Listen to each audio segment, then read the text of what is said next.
Yes, you too. All right, the first order of business are the minutes. Thank you, Mary Ellen. Did everybody get a chance to review the minutes? Any additions, deletions? I did make the correction of the typo that Jeff noted earlier, so I've marked all the copies. Oh, that sounds great. Any proposed changes, additions, deletions? Do I have a motion to accept? Accept as modified? I move to accept. Seconded. All in favor? All right, very good. Thank you all. Sign this copy and circulate. Thank you again, Mary Ellen. All right, next item, public comment. See members of the public are present. Welcome. Glad everyone's here. Any comment? Any contributions? All right, very good. There are some items on the agenda that may generate some public comments, so we'll certainly invite folks to comment at that time if there's any interest. All right, very good. Thank you. Third item, I'm going to mispronounce her name, but Ms. Dentremont, does anybody know if I'm pronouncing it correctly? Asked to be placed on the agenda, and then after I published the agenda, she asked to be continued from this month to next month. So we will pass that. Oh, I'm sorry. Yes. Yes, of course. I remember, and I'm sorry I didn't think about you, that you would be here and letting you know that that was changed. So I guess as long as you're here and it's on the agenda, do you have any news or comment or anything? Okay. Well, I shared on the agenda, I don't know if you've seen a copy of the communications between Ms. Dentremont and Gary for the most part. And that's basically all we know at this point.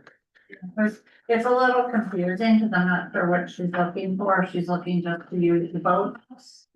Yeah, I think that's the reason she wanted to come meet with us, to talk about that, and she may have some ideas and may be looking for some guidance. I don't know how much guidance we'll be able to provide, but we'll certainly chat and see what comes of it. All right, very good. Any comment, questions from the board on that? Okay. Item 4, Mr. Bertrand is here, and do we have? You have an agenda for Demi. Oh, I don't have pictures in here. I'm sorry. I just brought one copy. We can make that copy. Okay, no worries. You can share. I'll follow along. Okay. Dave, you submitted something. Do we have what he I submitted? gave the package April, about 2 weeks Yeah. ago. Do it. Packet was in your box. It's Is it still there? probably. I'll be right back. Things that you asked for. Yeah. Got the package from the lawyer too. Yeah, let's pull it up.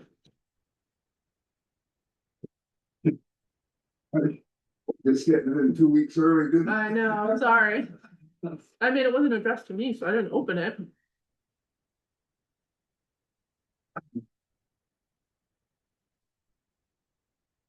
Yeah, so I'm gonna forget it. Look familiar? That's it. All right. Alright, it was addressed to me, but still, I felt like challenging. Should have been inches. Just waiting for your thing. Very busy though. You know, really busy. Okay.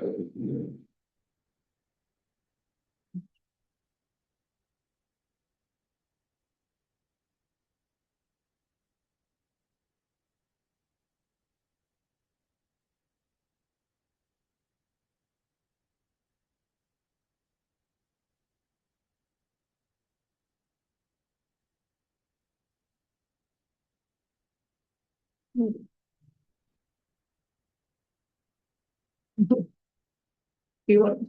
There for a moment. How many copies do we have? Can you pass these around? there? I think we only have one copy of everything.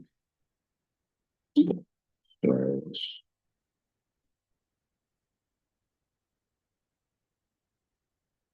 see what we got.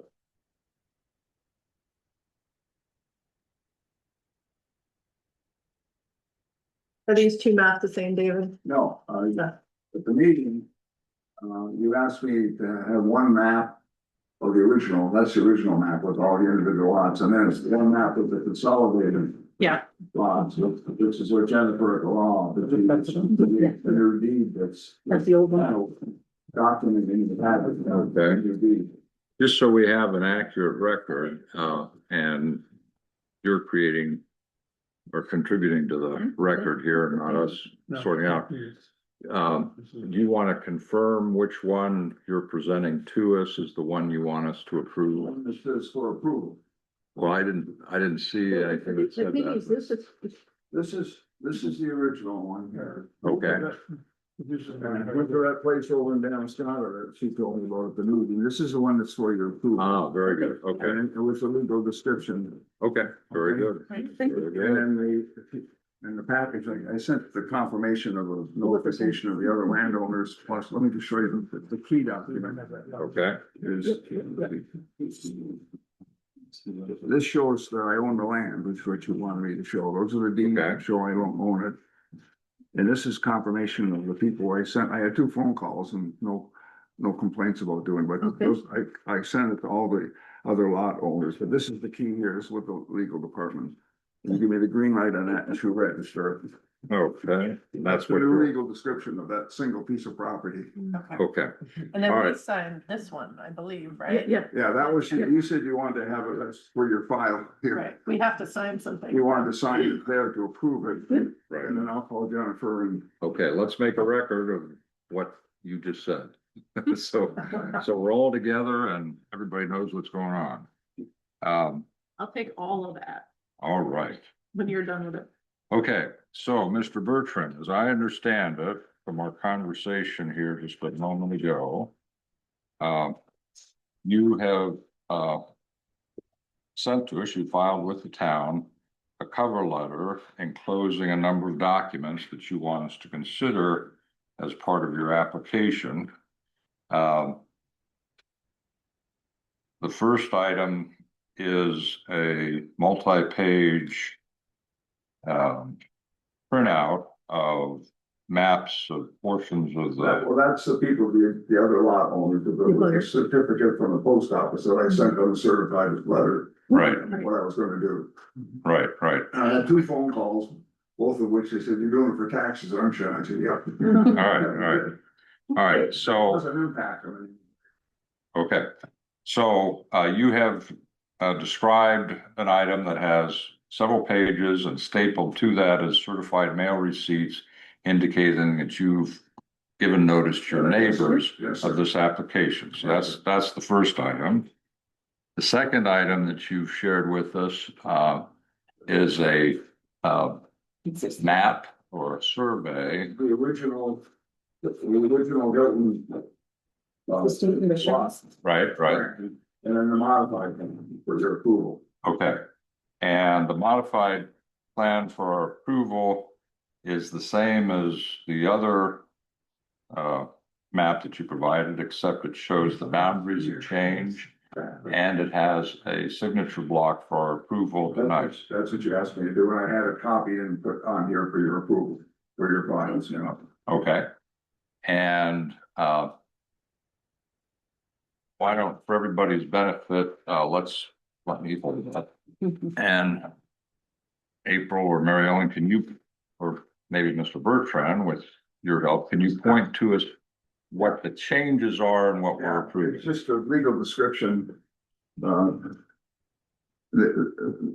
was 4 lots. Right. And now we've put it together as one lot right here. This is right here. Okay. So what you're showing here and what you're asking us to approve this evening is eliminating the boundaries in that lot that you just outlined. So that is, instead of 4 lots, it is now 1 lot? It's 131 acre lot, yes. Okay. All right, so everybody. And there's a see what's legal going on? description of it, the new. We'll get to that in a minute. Okay. Does everybody see what we're doing? Okay, any questions? All right. The third document that you've referred us to is trustee's deed that was prepared by your attorney that you've indicated will be There's filed. two documents that show I own the lots, We'll get to that one. Okay. The next item, the third item that I'm referring to is the trustee's deed prepared by your council that will be filed with the land records. Basically changing the deed to conform to the survey that you're asking us to approve tonight. And the fourth and the fifth documents are the warranty deed showing that you own all the parcels. Okay, very good. Anybody on the board have any questions, want to see any of these items? All right. Okay, very good. Thank you. Is that approved or? Well, we're getting to it. Hold on. We're not there. Work on this for two. You've done a great job and we really appreciate all your help on it. So, board members, we have before us, an application to, revise a site plan that was previously approved in 1981 by our board. And the proposal is to revise it to eliminate, lot lines dividing the parcel into 4 lots and now creating 1 lot where there were 4 lots. And that's the revision.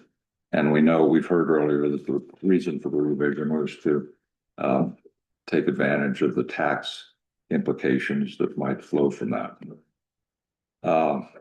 Any questions on what's before us? Okay. Any discussion about what's before us? Any questions for Mr. Bertrand that we haven't already asked? Okay, is there a motion? Second. Is there a second? Any discussion? Hearing none. All in favor? Aye. Okay, congratulations, Dave. We're going to sign that, right? We're going to sign this, right? You need a pen.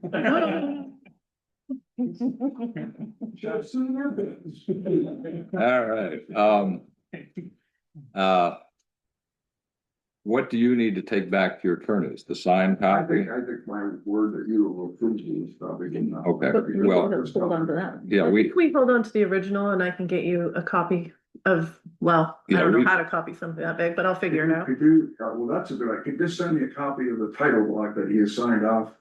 Yep. He's gonna sign- Oh, yes. Just send me that 8.5 by 11 if you would, and I'll see her tomorrow, Mhm. if you wouldn't mind. okay, yeah, we can, so we'll keep the original and whatever you need in I just copies. need the title block, because she's got those same maps you've got. Okay. Mhm. Okay. She.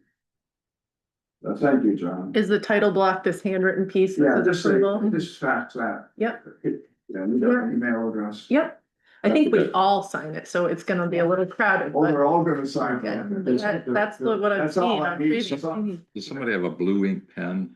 I think that would be, April. I can get one though. okay. She has that, so this was the signature, but I think there's more than enough. And I don't think Nick and I signed because we're alternate. This is something like. Yeah. Let's it happen.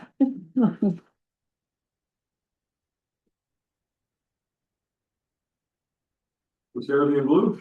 Pardon me? It has to be in blue, You know, I'd like it to because everything else is black and I think we need to have having that a it little bit better. stand out. Because when I first saw the document, I didn't see this, so. Sorry, we're out of blue pens. I just wanted to table this one.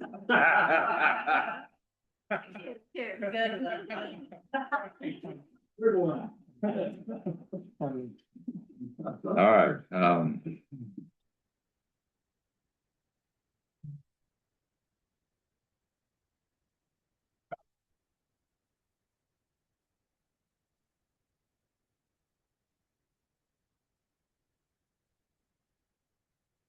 you ever tried to scan using your iPhone in a file, making a PDF that way?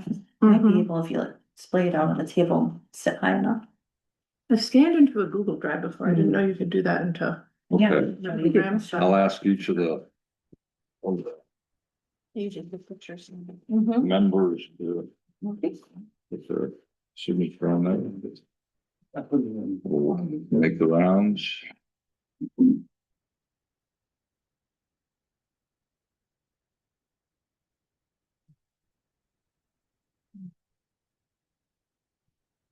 Curious, John, how do, when it gets filed with the county, the new description, how does that get picked up by your tax, by your, how does that work? That's an April question and maybe I'm curious, I never thought of what's going through this, how do they, because there's gotta be changes of, people buying and selling and splitting and. of course. Yeah. No, So Ashley would definitely be more informed. I think what happens is this gets filed or something gets filed with the registry of deeds. yeah, that's what the lady That's the control. is going to do. Yeah, Signing and or then they printing? tell us, and it sometimes there's a little bit of a lag. Eventually, Do a note back to. yeah. Well, one of the things is gonna be what do we call it? So you got a tax map, the lot, what's this lot? It's our And- problem. Okay. Yeah, and that's something actually can work. with Right the- up there. How do they get it from? They'll get a notification. No. Well, use actually the. Oh, that's what you were doing. the roles is- Yeah, she'll copy that. is- You'll know which one is the new one. Record the Yeah, information. yeah. By the In computer. Did this one before. I can't remember. I'll look into it. I don't know if it's supposed to. But one of the. What, but if you give it all to me, I'll. All right, you're in charge. What's the lot? I know. Okay, You had that was split. It would you make got the- no sense. Five, is what I said. Yeah, okay. That's, That's I know what you're saying. Oh. all right, we'll close this item. David, thank you very, very much for your patience. Thank you for working with us. Back to lawyers. Thank you, Mr. Bertrand. Thank you very much. Thank you to the board members. Get anybody else at a 5-7 call. Professional now. He's the expert. You take care, David. And thank you to the board members for your patience and creativity in fashioning a result that worked out for everybody. Good job. Okay. Next item, the Bertrales, am I pronouncing that correctly? Pier dock float application.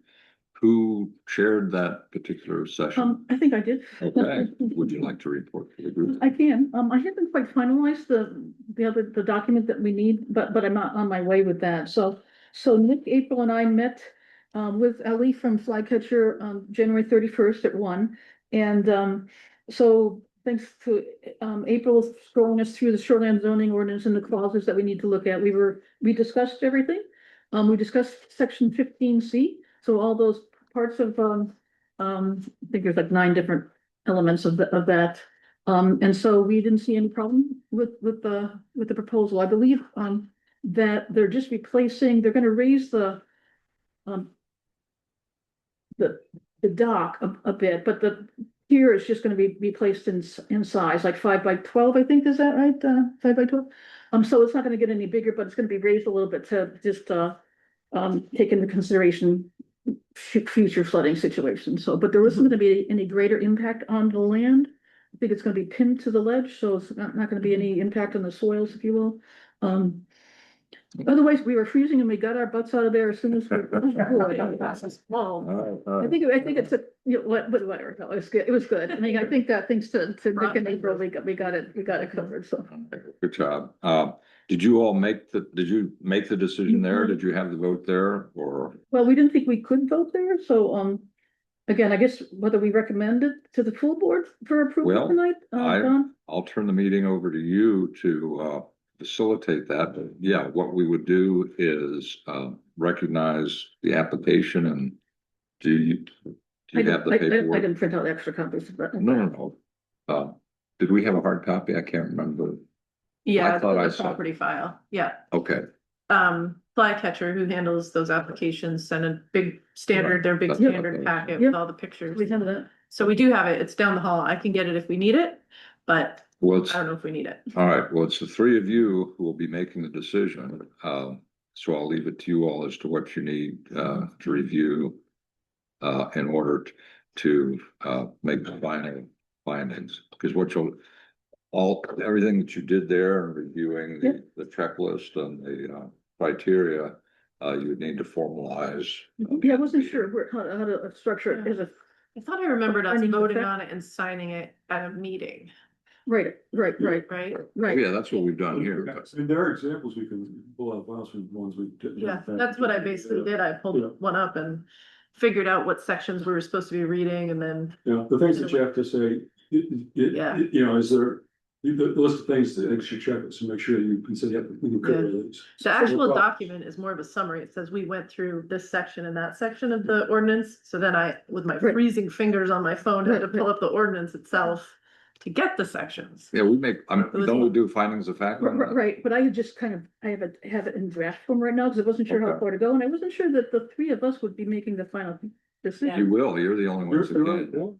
So, We're informed we were there. okay, I wasn't sure about the stepping I don't forward think here we with can them. vote on it if you Yeah. weren't there. Yeah. Right. Okay, all right. Well, why don't we vote now since we were there? So we can at least vote on the record.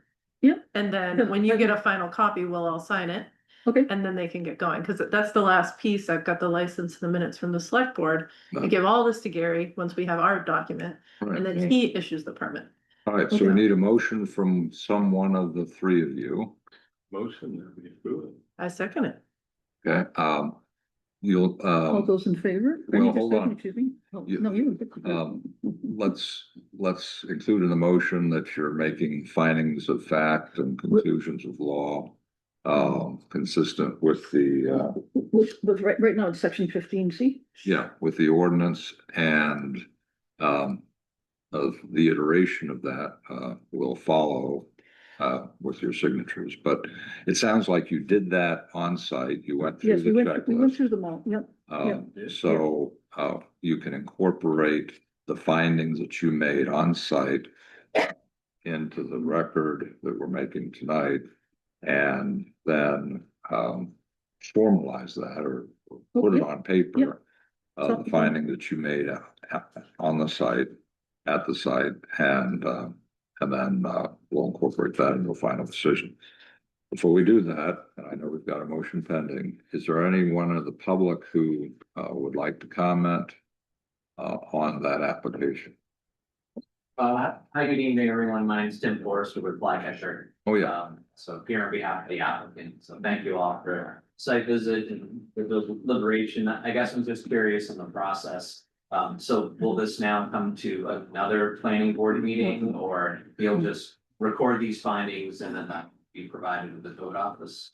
okay, good question. The way I'm seeing this right now is, we have a motion to approve the application based upon findings that were made at the site.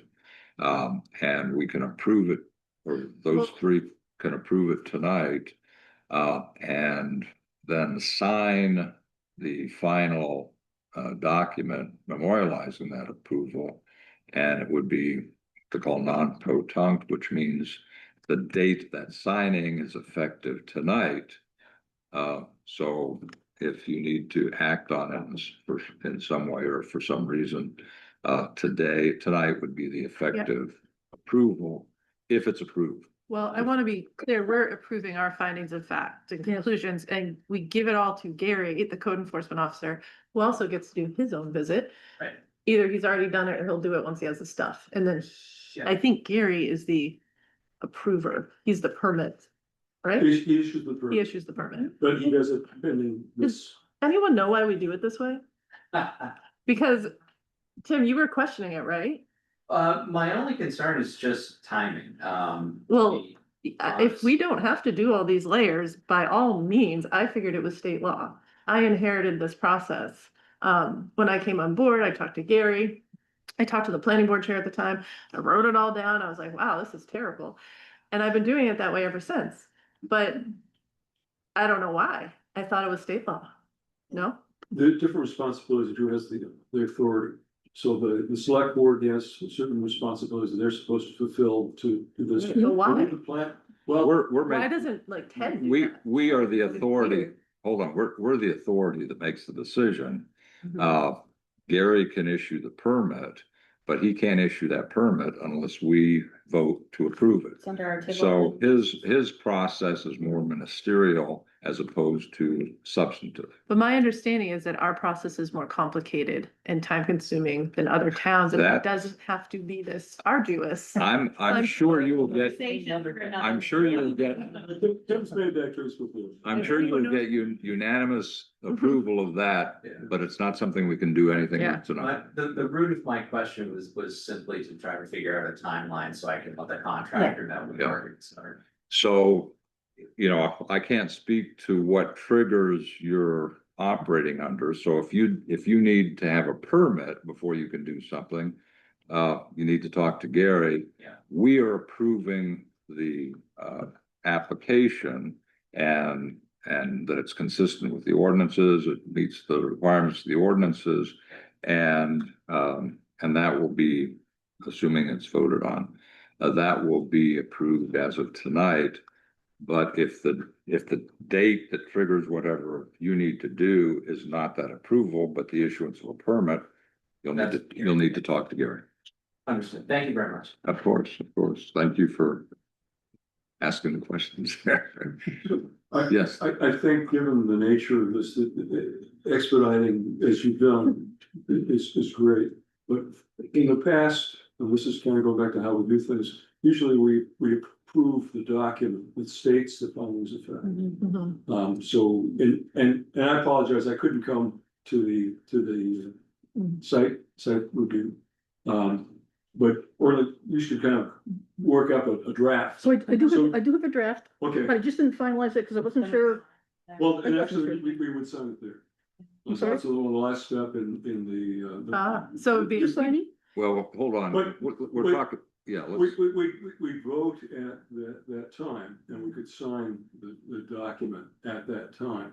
Or bring it back to this meeting and review the document based upon, again, what we. So it was handwritten, So like it, handwritten by the secretary? this, well, it's, there may be comments, this is what we've done. Yeah, Okay. and part of it was just trying to expedite, so we didn't have a lot of extra steps. Yeah. all right, well, we're talking about a process that didn't happen. Right. Number one, number two, we Okay. haven't been doing currently, so let's table that.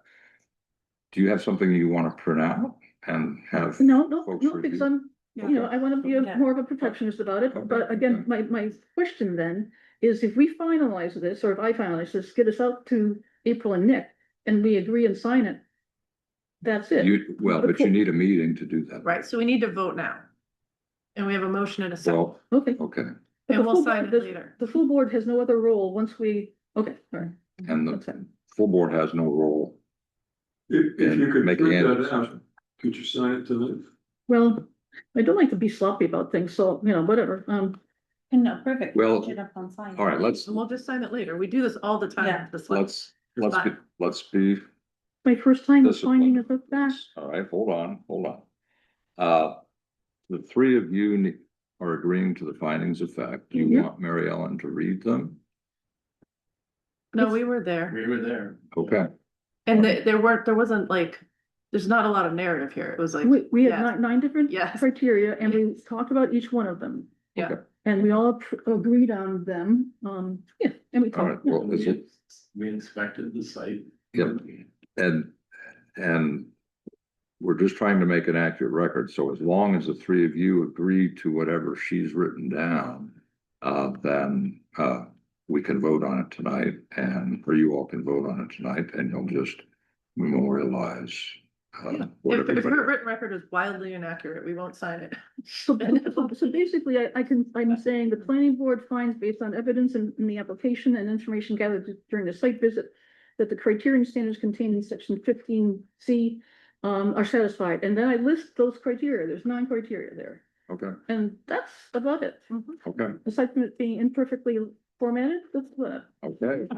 We have a It motion, used to be handwritten, so I'm sure this is great. we have a motion that's been seconded, you all vote. All in favor of those two? Yeah. Okay. Yeah. So I'll be in touch as soon as we get the signed version, and I'll give it all to Gary. I'll Thank you. finalize this and get this, and maybe the three of us can sign it during the week when we come into the office, so. Yep. By tomorrow. Okay, okay. I'll be here tomorrow whether I like it or not. All right, any other questions, It's a little comments? sloppy, it's a little sloppy right now. Mr. Forster, do you have anything that you need? I'm all set. Thank you very Okay, much. all right. Anybody else on the board? Okay, very good. All right, good job, guys. Thank you. Thank Good you. evening. Have a good night. Yeah, thanks. Okay, next item I have on the agenda was site visits process. I don't know why I did this, but I was looking through the ordinances and I could not find any reference at all to site visits and a process. Nothing. Not like site plan review, but Yeah, Different than not that? site plan review, but And the building code? yeah, building code, shoreline code, nothing. So, it talks about it in enforcement a little bit. So basically, I didn't see anything in enforcement either. it doesn't say site visit, but it says inspections, I think is the word that's used in the ordinance. Okay. So, at any rate, I think, given the fact that we do a lot of site visits, we should have a pretty clear process for that and, incorporate it into our ordinances as to when it's, called for and how it happens. Sounds like it's just something we do. But there's no authority for doing that. So at any rate, I just wanted to flag that for everybody's attention, and something that we should probably consider as a amendment to the ordinances. Along those lines, I mentioned to the select board last night or Monday, that I saw in the town committee policy that there was a unknown registered for the authority for the planning board. Which surprised me. Where as to other committees or organizations within the town, there's a statutory authority for it or select board authority. But in our case, it was simply unknown. And I just did some bare bones research on it very quickly and discovered, with reference to the planning board manual, that there are various times when the statutes address planning boards differently. And it appears that we may fall in the category of creation of a planning board for the town of Westport that took place before 1971. And that would be found somewhere in the minutes of a town meeting where there was a warrant to create a planning board and it was approved at the town meeting. So again, that's just something to share with you all. And at some point it might be interesting to find out when that happened and make a record of it, and make that part of our ordinances so that there's no question that we are an authorized body and we're appropriately constituted. And the reason I point to before 1971 was I did see a reference in the mobile home ordinance, which was, as far as I can tell, one of the first ordinances that was created. And it references the planning board. So there had to have been a planning board in existence when that ordinance was written. So that's why I'm thinking it was before 1971. What might help is to look at statutes and see when the first statute was. Oh, I did. The planning board is one of three bodies that every town, Yeah. the municipality is supposed to have: planning board, board of appeals, and the conservation commission. Yeah, no, I And the did. statute covers the responsibilities and authority. It's Yeah, a little I- different though, because I wrote that policy section and I was trying to find out where every committee was mentioned. Planning board actually isn't outlined in state law. It isn't. It- Appeals board has a whole section, but planning board, That's absolutely right. And I can show you where it is. well, hold on. I researched it. It ain't there. It is there, or it used to be there, but that statute was repealed. And I think that was, I can't remember when that was, maybe in the eighties. So at any rate, there is currently no statute that talks about the creation of it. Some were created under the home rule power that came afterwards. And I believe in our case, we're gonna find that we were created again by operation of a warrant at the town meeting. So we'll figure it out. But at any rate, I beat the bushes on that. And this is kind of a, doesn't serve I any invite- purpose now. Yeah, But it would be interesting to see when the town meeting actually Yeah. establishes the board. yeah. I invite others to take a look and see, but I think that's what we're gonna find. yeah, I mean, We'll figure it out. most committees are established by our ordinances or by state law, Mhm. or the select board just put it together for a specific purpose. And so I know all of them, but I just couldn't figure out planning board when I made that policy, so I just put on no, because I was lazy that day.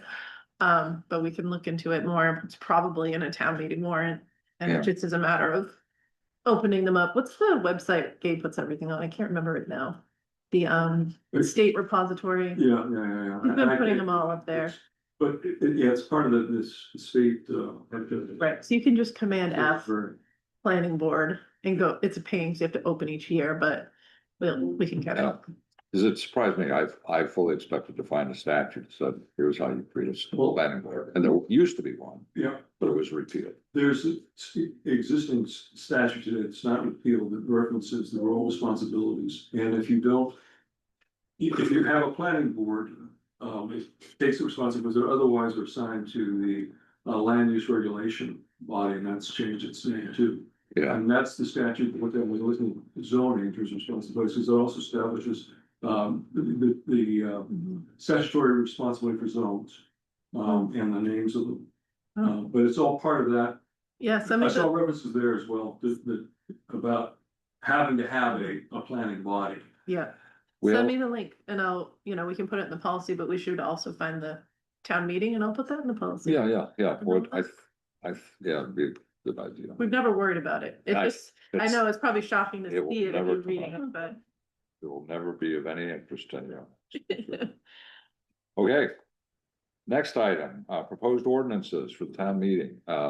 We had talked about bringing to the table, beginning tonight, ideas for ordinances, and April has one that she shared with everybody, and it's like she's prepared to make a presentation. Printed mine out too, the one Excellent, from, excellent. just, and then with a little Excellent. graph for when we're ready. Yeah, and I brought An my, extra for the crowd. yeah, and I brought my water, ordinance as well. Email that out, Jenny, recently? Have you emailed I that? emailed it out at October, I've resent it October Okay, let me see if I can, 9th. cause I could put it up here. All right, I originally sent it to John like June. let's do two, Whether it's- before we get into it, just in terms of our process.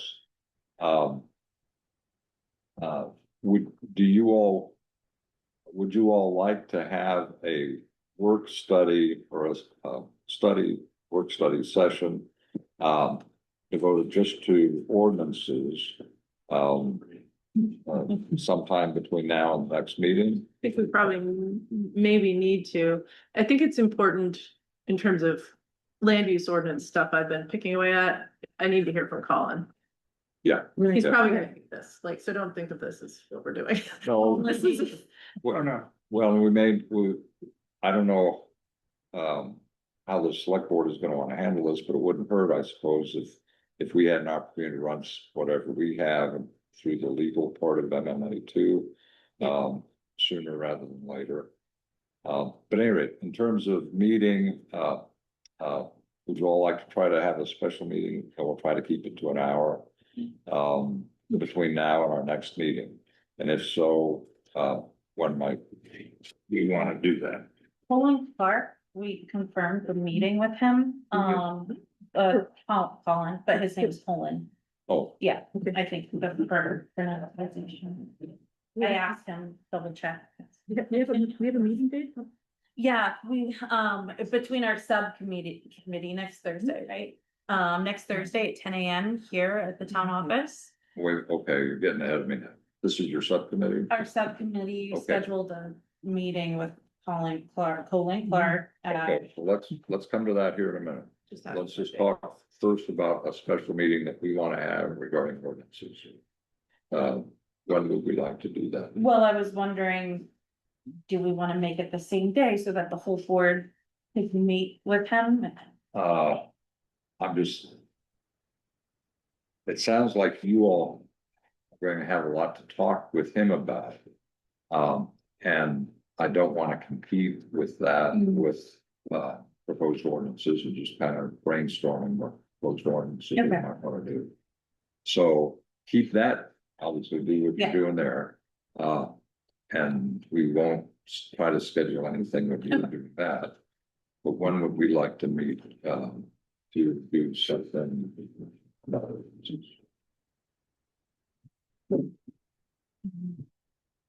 Oops. Uh,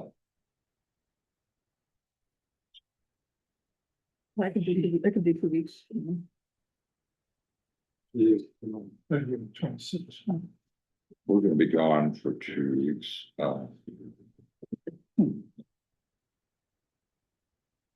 yeah, so we're gonna be gone the 19th of this month to the 3rd. Would next week be when are you guys meeting with Collins? Thursday, Thursday, the 19th? correct? Could we do Wednesday, the 18th? Yeah, Or I wait, could do no, it in the evening. sorry, never mind. Colin's coming to meet with you guys and hopefully me on the 19th. That's gonna be really important before we even try to discuss any of this again, I Okay. think. Okay. I don't think it'd be worthwhile to meet before then, but you're gonna be gone. yeah, we're gone, through the no, third. we can, And then we have our scheduled meeting. When are you back? we could meet the 4th, yeah, we'll be back the 3rd, so we could meet the 4th, I could meet the 4th. Sure, that's, I know we Yep, get jammed I up. can meet before. Yeah, that's stuff on you. That's, I have lots of time on the airplane.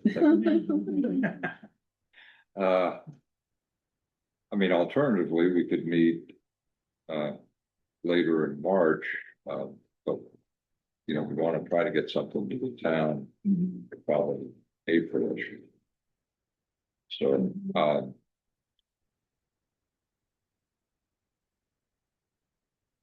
do you want to try to do the 4th? Do the 4th?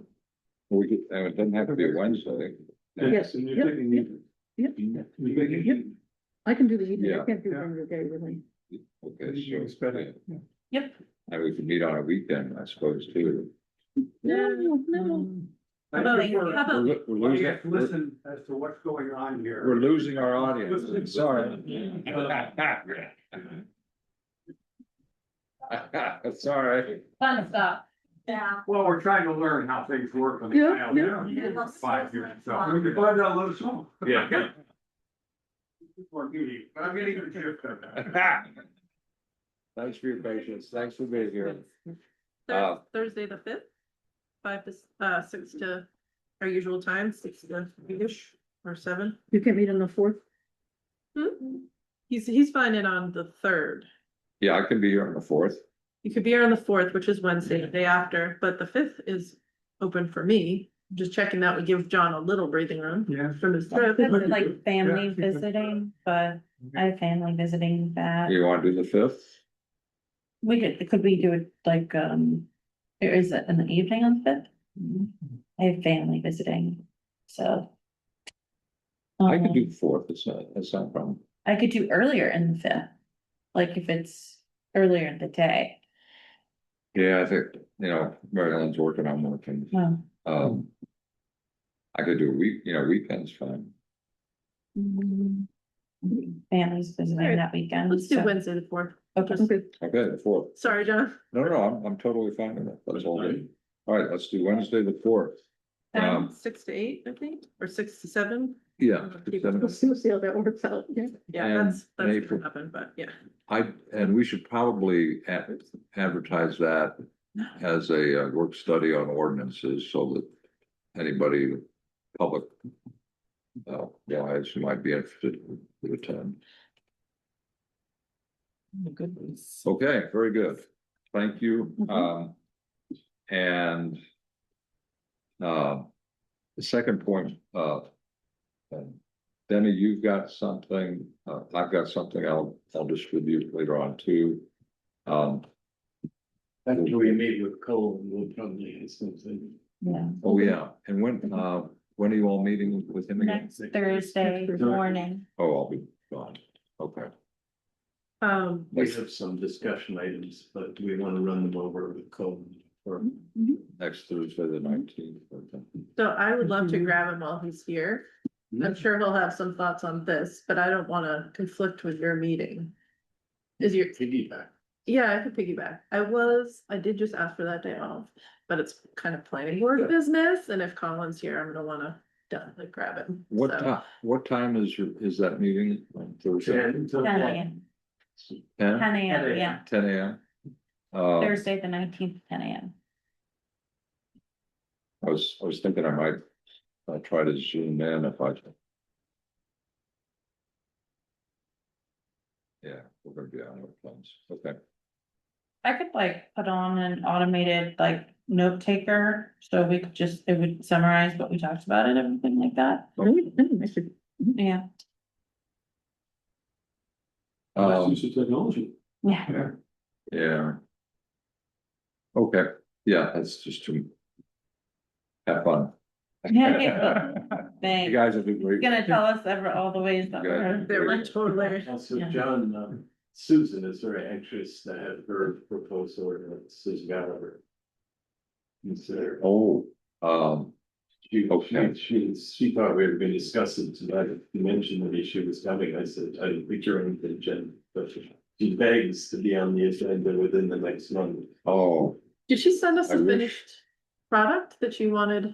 She sent it to John, I think. would you, all right, I'll look and see. Would you let her know about the meeting on the fourth Yeah, and tell her, Well, we should really. we'd like her to be there and we'll take it up I then. can ask her to send the Yeah. ordinance statements. Yeah, have you seen it? She showed me, she sent us all an early copy last summer, but she revised it recently. She told me she'd send you the revision. Yeah, she sent me something and then said she was revising it. And she should probably send the final, and I just don't remember. But it was pretty short, so I can circulate that. I'll find it. I'll ask her to send it in. Okay, Send it to you. let's do it that way. I just have like a bigger picture question. Yeah. As a board and what our plans are. Yeah. Cause it seems like there's going to be a lot of ordinances. And of course, this can be part of our working draft meeting, or workshop.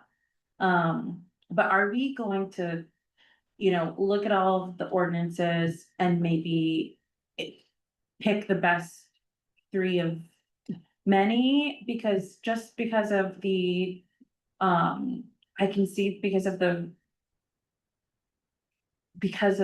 big change in taxes last year, I think this meeting's gonna be well attended and people are gonna be with their ears up more than usual. Kind of in a fight or flight mode. So I think I didn't know if we were just gonna try to push these all through, or if we were gonna be more selective. Yeah, so, I mean, my view of it is that, the end result of our meeting on the fourth should be, that we have a really good idea as to what we, as a board, are going to recommend to the select board. That we don't have to, have the final grasp right then and there, but conceptually, yeah, we want to put this to the board and ask them to put it on the agenda for the town meeting. So however we get to that final list is going to be a collective decision by us.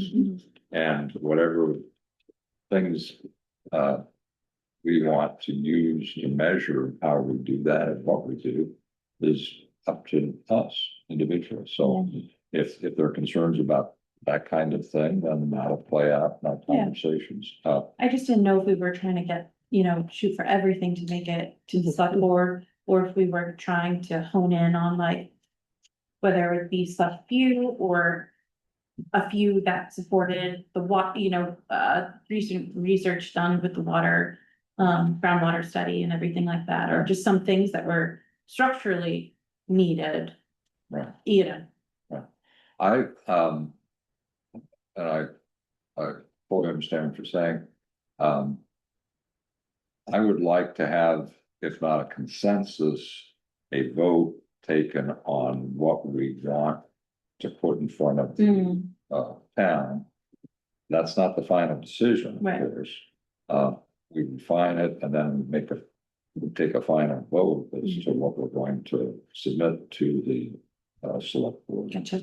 So, it won't be final until we, take that final vote. I don't see us doing that for the March meeting. I mean, I think there's one ordinance, right, that we're really honed in on, which is building in shoreland. Well, two ordinances, but they're nearly identical. So is the question, how many ordinances or how many changes? How many changes, how many votes we're trying to shoot for? Yeah, But, and I think, I'm thinking politically, that, some of what we are talking about, could hurt some people's, value of the property, or they'd be concerned about it in place. And so I think you just be mindful of that, because that Yep. can kill, Mhm. our efforts. And so as we go.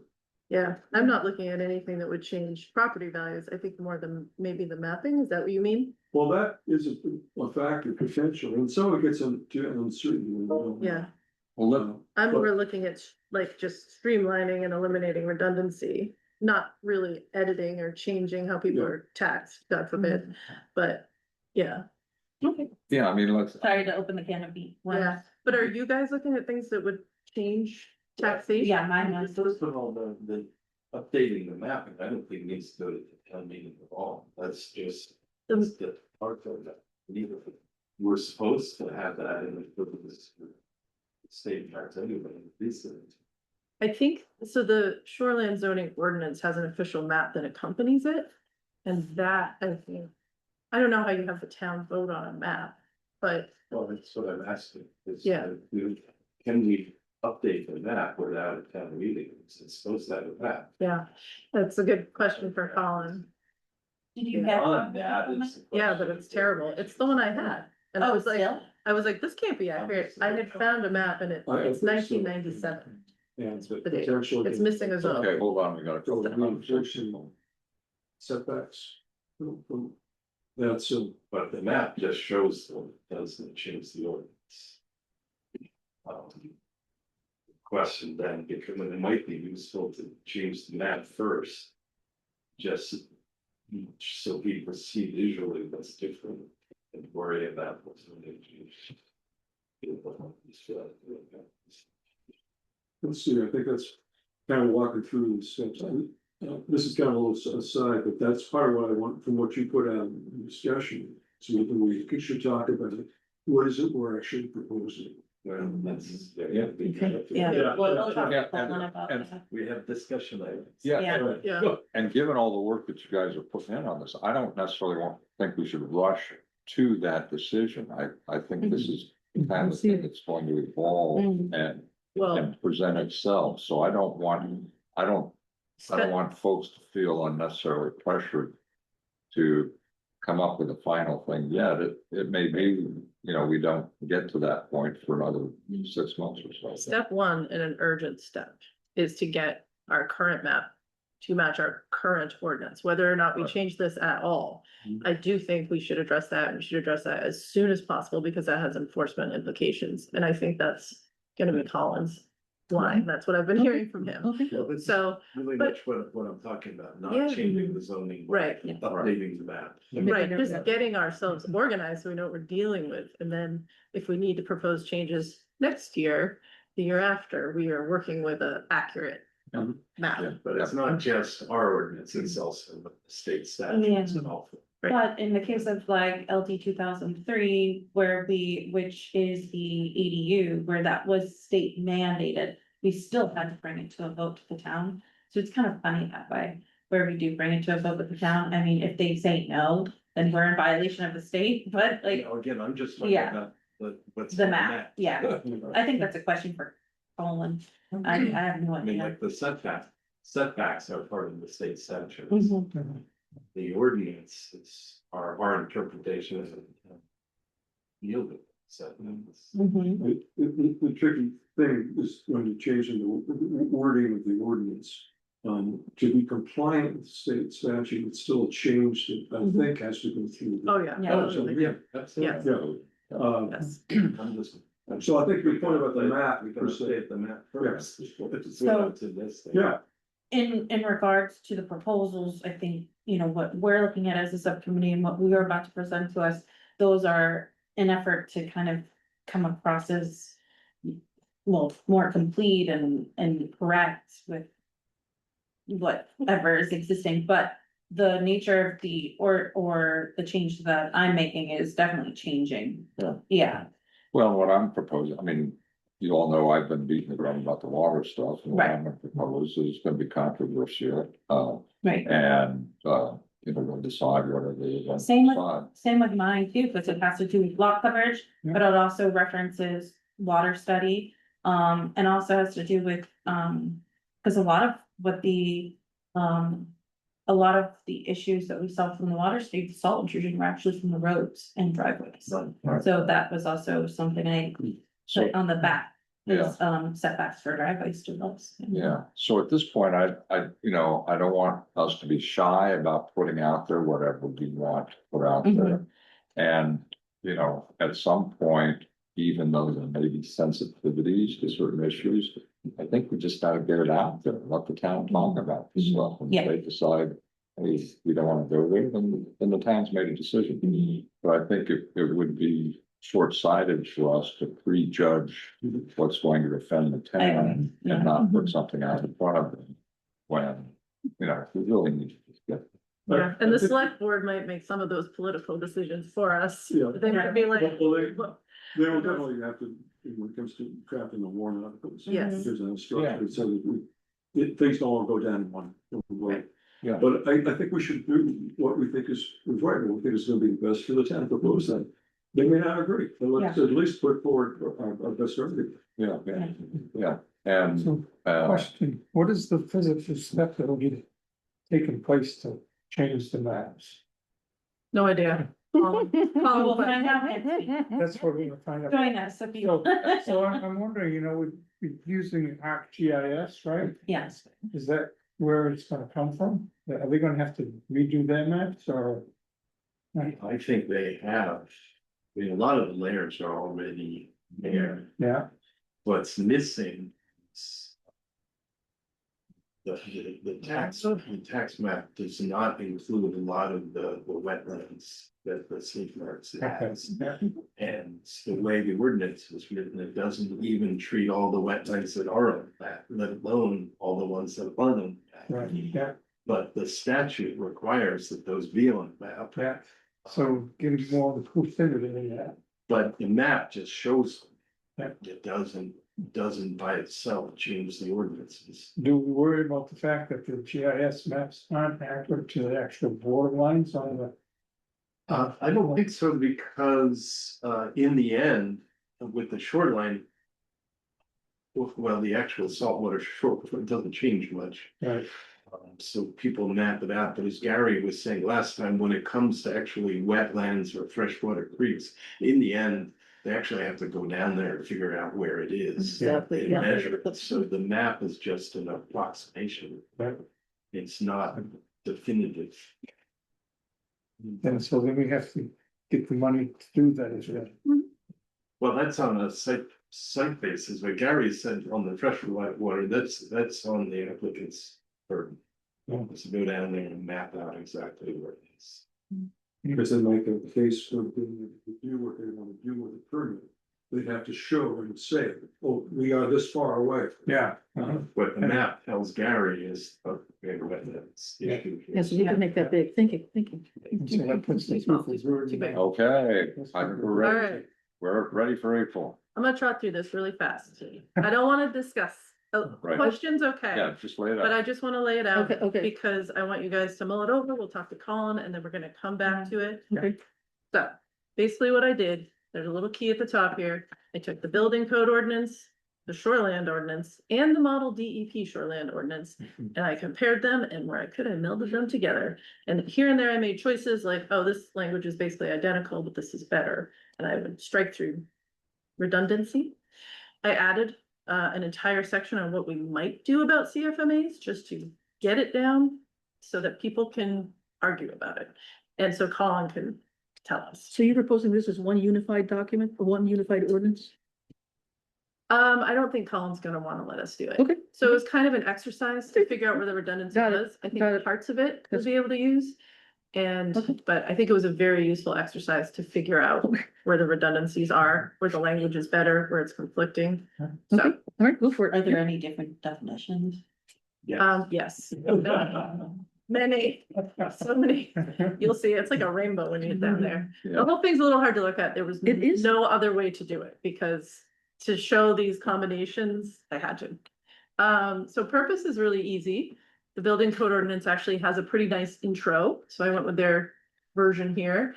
And then I just put the shoreland zone and DEP are the same, so I just added it here as bullet points. And so that was really Can easy. you agree about what the color coding means again? Sure. There's a key at the top of every page, but I'm happy to go over it. No highlighting, same everywhere, all three. Yellow's our building code, blue is our shoreland, red is the DEP model ordinance, and then combinations, I just used the combo. Yeah, color. I'm So like, they're I see that. primary Yep, colors, yep, and yep. if you combine red and blue, you get green, so that's our ordinances. So I'll tell you what they are as we go along, because I know it takes some getting used to. So it's building code is most of that, and then below that is, Shore, this is DEP and shoreland zone were the same, so it's purple, it's red and blue together. Authority was really easy. DEP and shoreline was the same. I just put in an and here and combined it with building code. These first sections were all pretty easy. Applicability, I took out the shoreland definition here and just said the ordinance applies to all the land areas. That's from the building code, and I put the word all in there. And I kept this little clause about structures built on, over, abutting a dock, wharf, or pier, to make sure it covers every single thing. Colin's probably not gonna like that. Effective date and repeal, I used primarily the shoreland zoning and DEP language here because it's much more involved. And I thought more appropriate. I added a little bit under the bottom here. If we were gonna strike and replace those two older ordinances, we'd want to make that clear. So that's what that gray sentence is about. There's this entire section, and this is a question I have for Colin, that's about the repeal of the timber harvesting regulation. And in the DEP guidance, there's an explanation of this. Towns used to, we used to regulate timber harvesting, and some towns still do, but a lot of towns voted to get rid of it and just let the state do it. So if you repeal it, according to the DEP guidelines, there's all these different sections of the ordinance that should go. Yeah.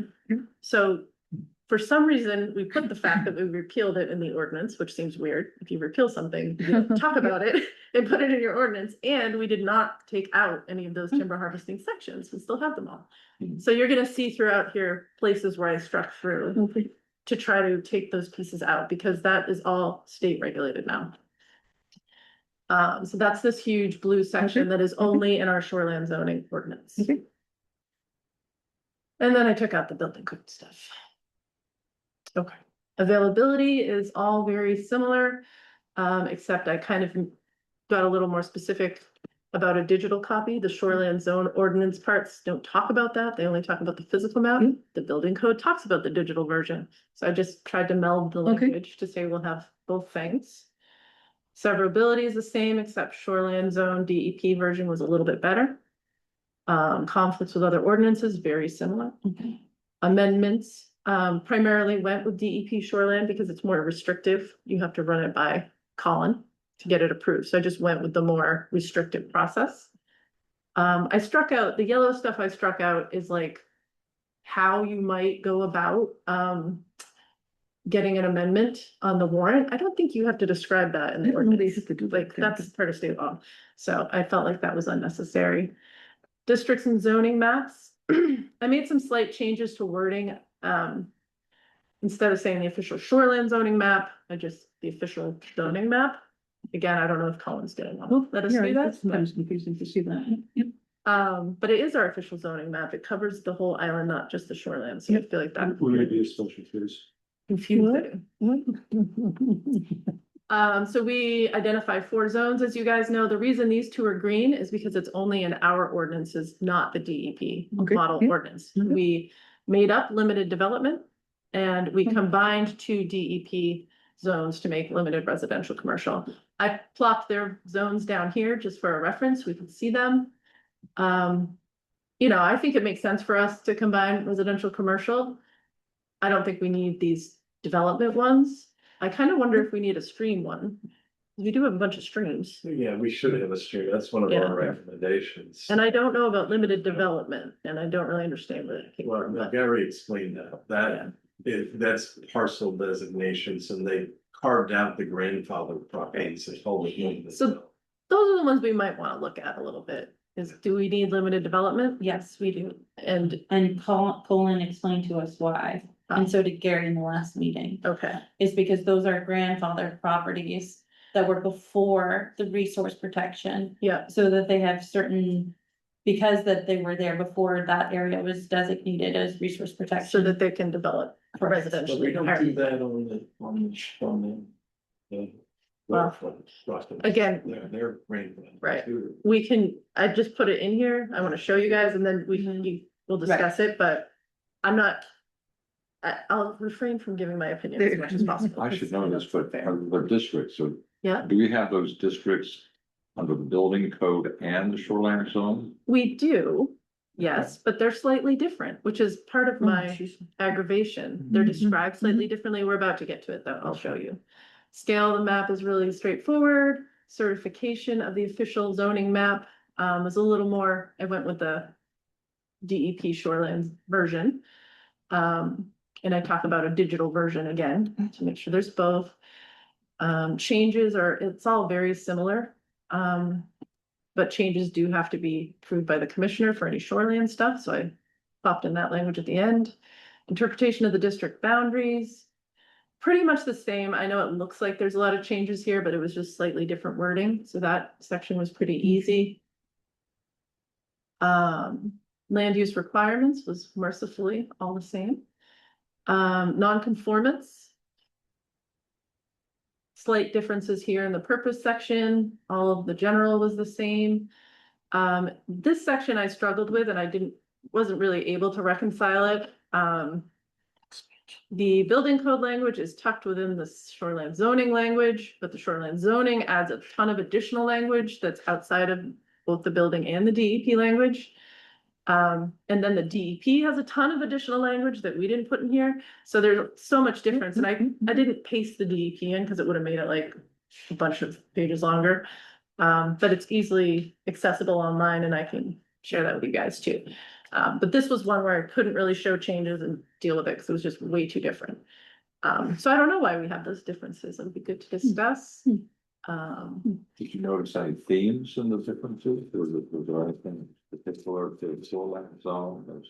No, I didn't analyze it too much just because this task was overwhelming. But didn't want to get too into it. The little purple part is the only part where there's overlap between the DEP and our shoreline zone. So they have a ton of stuff we don't have, and we have a ton of stuff they don't. Relocation is largely the same. And then there's a large section here that's in both DEP and shoreline that talks about removing vegetation when you relocate a building. So I just added that. Okay. And it's all pretty clear. So Colin has these concerns about combining because it's like people get confused. But it says most of the stuff that comes from shoreland starts with a sentence, you know, within the water or wetland setback. It talks Yep. about this is in the shoreland zone. So we'll see what he suggests, but I just popped it in there. Reconstruction or replacement. The gray here, I added some headings because I wanted to clearly differentiate. This is outside the shoreland zone, this is inside the shoreland zone, because that language was not in the existing ordinance. But basically, this is the building code up here, this yellow part, what you're allowed to do. And then this is all the setback for the wetland stuff. And it's all pretty much the same between our shoreland and DEP ordinance. Changes of use is all pretty much the same, except DEP and shoreland throws in some stuff about fish and water that we don't have. Non-conforming uses is pretty much the same. Non-conforming lots, all pretty similar. Contiguous built lots. This was a funny, interesting one because shoreland and DEP are the same. But building code does have all this language, just in a totally different part of the ordinance. Okay. I popped the building Okay. code language in there so you can see it, but I struck through because the purple stuff is better. Okay. Can I Basically, just see that for a second? sure. And what page is that one on? Well, on this document. Yeah. It's on page 11. I just wanna know where to go back. Yeah. So that Can we get a printed version of this? you certainly can. Okay. It It might kill our printer, but I yeah, know. It's 85 pages, right? I don't think so. It's like 50. 60? Oh, wrong. I never counted. I haven't, it's a lot of color. When I was looking through it, it said 80. It might be 85. I would be shocked. Well, because there's a lot of struck through text. so Right. Yeah, it's yeah, like- yeah, yeah, Oh, yeah. yeah, yeah, yeah, yeah. Establishment of districts, this is where we define our districts. So it gets kind of interesting in here. Building code doesn't really define resource protection, it just lists out the laws. Mhm. Our shoreland zoning does. But it's very different than the DEP definition. Right. And so I was curious why. What we did basically, I discovered as I read through that DEP version is our definition is just this last option. It's E from theirs. Mhm. And this whole section, A, B, C, D, E, these are optional. Maybe it was in the like, the DEP version. Actually, these are all optional things. So it's funny to me that we adopted one of the optional things as our only definition of the resource protection district. What do you mean by the option? The DEP said these are additional optional things you can adopt Okay. if you want to expand on your There's resource specific protection. things and restrictions or whatever. Yep, Okay. But those mirror what the statute suggests as the intentions of the statute, what they're trying to address. But they don't make them mandatory. yep. So I believe it's just this entire section 4 are the sort of optional ones, and we went with E. Right. And then listing out all the properties in the shoreland zone, does it slightly different than the building code? Limited development, I'm not sure what version is better, so I left them both in here. The shoreland talks about a pond district in the 1974 shoreland zoning ordinance. That's a little troubling because I don't know where our old ordinances are. I don't know how they are kept, if at all. Every time I find a version, I stick it in a folder, hoping someday to have a complete record. But I don't know if anyone's kept those anyway. Or, and I sure as heck don't know where the 1974. I don't know, John, we have a box or something, planning board records, should I don't have. okay, because that's, I don't know where that would. I thought there was something more that had been passed on, but after Ruth, I'm not sure where it went. Well, as I go through my office and I find them, I just keep every version of an ordinance I find, so hopefully they'll turn up. References, references the comprehensive plans rural district, we don't have a rural district. And it, as the growth district. Comprehensive plan does suggest that the entire island is rural, but doesn't specify. So it says- district. And we don't have a growth district. Right. Well, it said something in there, the limited residential commercial district includes those areas which have been referred to as the rural residential district in the 1974 shoreline zoning. And identified in the comprehensive plan as the growth district. Contiguous areas and suitable for. Yeah. Again, that may be old. So it's, Yeah. it's probably worth revisiting to at least redefine it in current terms. Yeah. We did not do any modifications. After the last sentence. Limited residential commercial, that's the one we invented. And again, it references that 1974 ordinance. I left. So the building code only has this one sentence, includes all, so it's basically by process of deduction, this is the zone. So all these areas we don't otherwise define. And the shoreline zoning ordinance actually does attempt to define it. So it's, which one do we go with? What would be better? I don't know. So I left them both in there. Well, I would assume the old shoreline zoning ordinance and the old comprehensive plan are both irrelevant. Right, Right, right, right. so we should be updating that Yep, to the yep. current, Yep. yeah. Are you saying we made up the limited residential commercial district? We did, but it, not out of thin air, we combined two districts that the DEP has.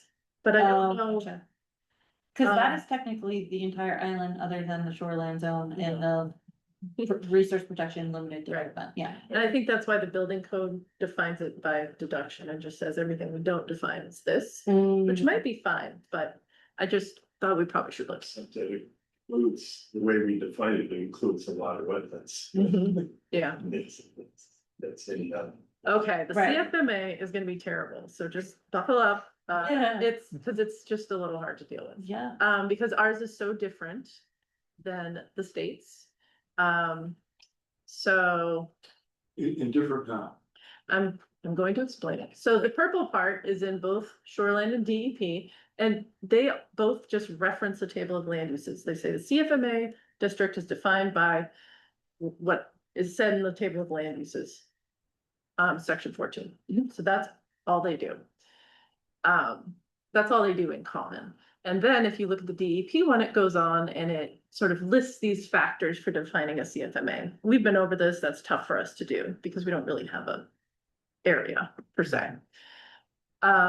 Colin is going to help with this, so I just put down some thoughts I've had about how we might handle CFMAs. So basically this whole section just follows what we did this spring with Ted, because we were like, wow, it'd be great if that was written down somewhere for next time, so we know what to do. So it's just how they go to the planning board and the select board. They can do a petition if they want, then it goes to town meeting. This next section is how might we review CFMAs on some kind of regular basis to make sure they're still in commercial activity? Should this still be the appropriate zoning? So I had like a CEO inspection or submit your tax return, and then the CEO would make a recommendation to the select board. So that's just totally full cloth out of my brain, but I wanted to get something down for you guys to react to. And the annual renewal, is that something that's in one of the? No, I made this totally up. Okay. Because we're so unusual that, I mean, so Colin will have thoughts on this. Well, we talked about that. Yes. And then lastly, I put in a clause about it not being transferable, because we thought about, well, what Yeah. happens when a property sells? So I don't know if that's okay or fair or correct, but I threw it in there because I think we have to Like think about it. something we've been talking about in the subcommittee. Right, Yeah. So when you do throw in something that's not there, that's something, you're basically recommending. I put it in gray, anything that I plopped in there that's like Okay. my invention, Okay. yeah. But the mustard color, was that? I think it's highlighted that way because I put a comment on it, sorry, I don't actually know why. So that- Zoning can only be That's- removed by town meeting. That's Oh, otherwise just. Yeah, that's mine too, I don't know why it's yellow. I see what you're saying. Even, okay, so if we do an annual inspection and then they're deemed, then it could only be done at a town meeting. Right, so if a transfer happened during the year, I wasn't really sure, like, how would we denote that in the ordinance? So this is my attempt under number 5. It's, but who knows? Colin may have a totally different approach, but I just wanted to put it down. These are in both of our ordinances. Luckily, they match because we just amended them and we made them match. And these are all our CFMA properties listed out nicely. Table of land uses. So this table was made to match, I think, last town meeting, because we did have an amendment. So they were almost identical except for one line, and we amended to make them perfectly identical. It's nice. I took out this note here. Although it's like somewhat useful maybe just for people to know this, the DEP guidelines have these notes. This should probably be purple actually for that reason. But it says you're not supposed to put any of their notes in the ordinance. So the DEP guidelines have all this extra language in italics to explain their different sections. And they're like, don't put the notes in your ordinance though. And we did that a whole bunch. So I just struck them through and I'd like to check with Colin on that. This one though is like, well, it's kind of nice to know, but okay. But it is a note, not part of their ordinance. This is the table, which we're pretty familiar with. The strike throughs are the timber harvesting lines that the DEP guidance says, get rid of these sections if you repeal timber harvesting. 5A is us. It's not in the DEP. We made that up. So I'd like to look at it and we'll talk about why. The superscripts were really a bear to deal with. They're highlighted because they were hard to see, not because they belong to anything in particular, but I just couldn't see them. I just kind of tried to update them to make them match what the DEP had a little bit better. There were some DEP footnotes that seemed like they should be in there. So once we get down there, I'll show you all that. These last 2 lines are purely us.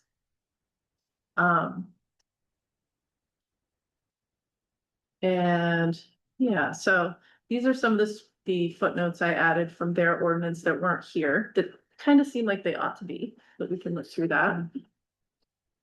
And then some of the ones we have that they don't.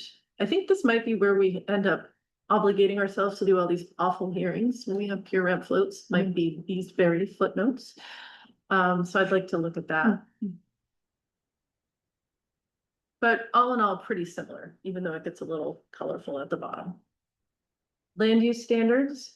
So I did take some pretty big liberties here. Okay, so let me explain.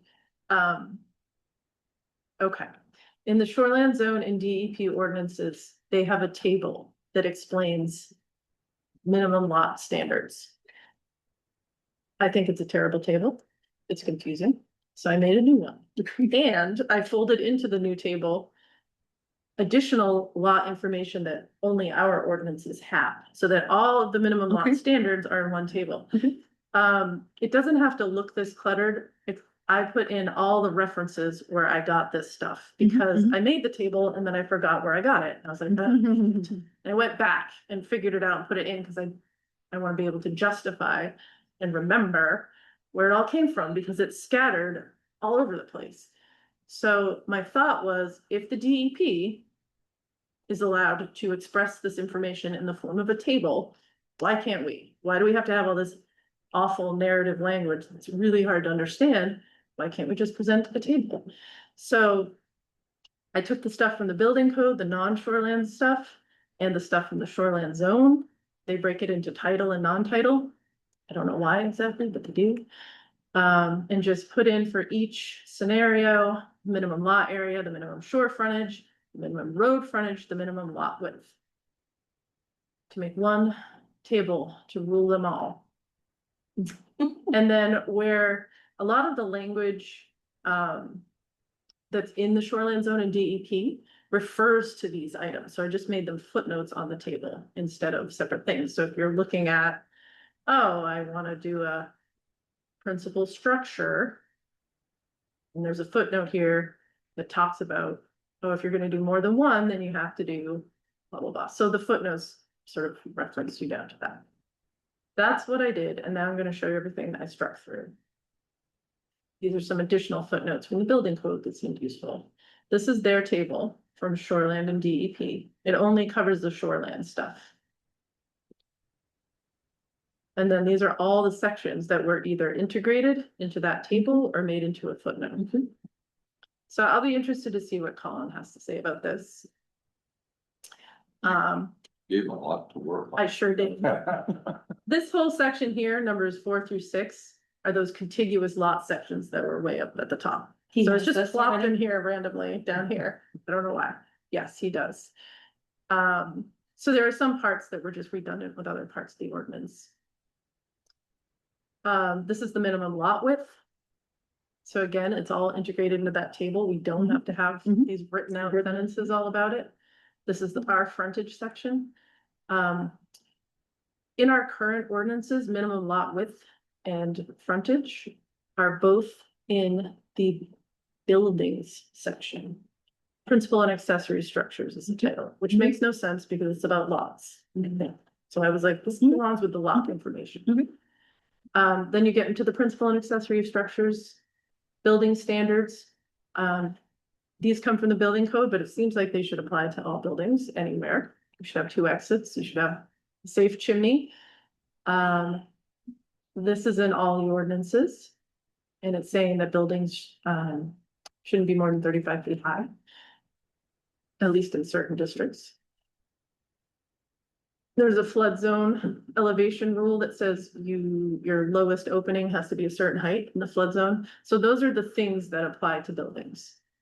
They were kind of scattered in different spots throughout this section. I just put them all together in buildings. Setbacks and minimum lot coverage. Again, I just made a table to replace a lot of stuff. And I made a lot of language into footnotes instead of separate pieces. So all in all, getting through this section, I replaced a ton of text with tables wherever I could. The gist.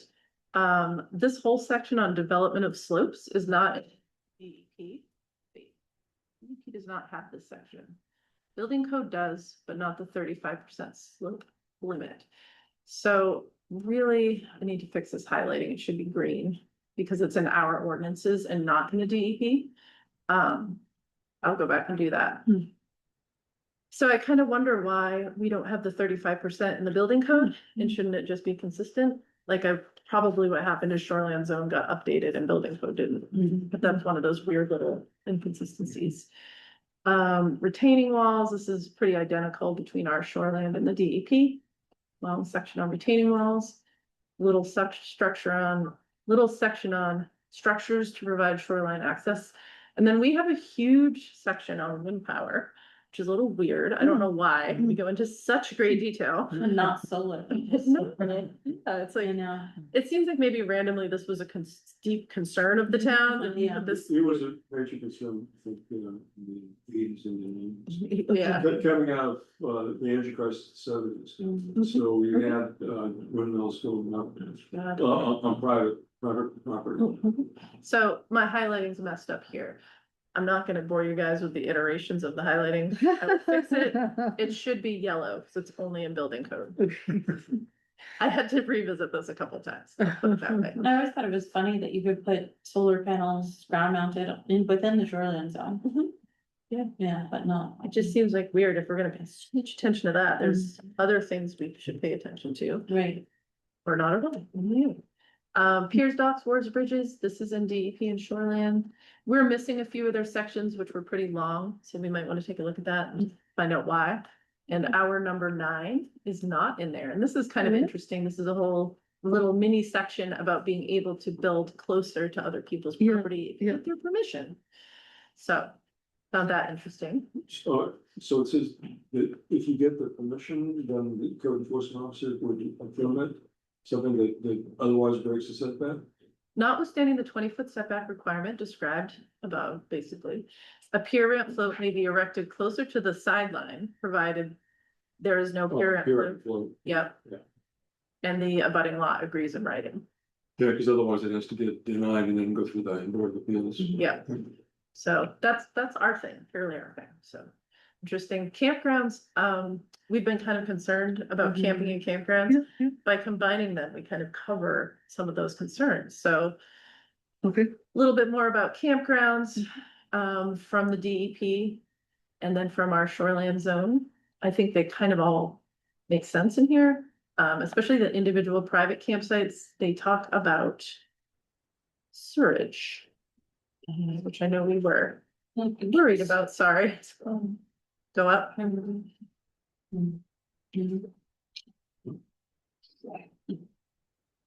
So there's a lot from the DEP and shoreland that's not in building code that probably should be, that would address that stuff. Some of it's specific to being close to the water, some of it isn't, but a lot of camping is close to the water. This one, Demi number 5, I thought you would appreciate. Yeah, This is like, this should be in all of our, yeah. should be consistent across the board. It was kind of funny when I looked at, even like, to get an outhouse, you have to have an engineered plan Yeah, for an outhouse. Right. Our building, I was surprised our building code even spelled that out. but to have a campsite, they don't care. Right. It's a weird double standard.